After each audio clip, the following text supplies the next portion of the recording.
আর যাতে শিক্ষা প্রতিষ্ঠানে কলমের বদলে অস্ত্র হাতে না উঠে, মাদকের বোতল হাতে না উঠে, মেয়েদের নিয়ে কোনো ধরনের বাড়াবাড়ি করা না হয়, আমাদের মায়েরা মেয়েরা শান্তি এবং নিরাপত্তার সাথে তারা যাতে লেখাপড়া করতে পারে, প্রতিটি ছাত্র যাতে তার মেধা বিকাশের জন্য উৎসাহ নিয়ে ঝাঁপিয়ে পড়তে পারে, সেই পরিবেশ সৃষ্টি করার প্রধান দায়িত্ব আজকে ইসলামী ছাত্র শিবিরের উপর অর্পিত হয়েছে।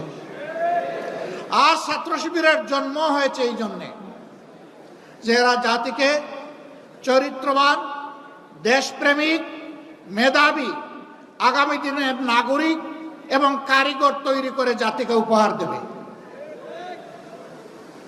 আগামী দিনের দায়িত্ব নেওয়ার জন্য এই ছাত্র সমাজকে আজকে প্রস্তুতি নিতে হবে।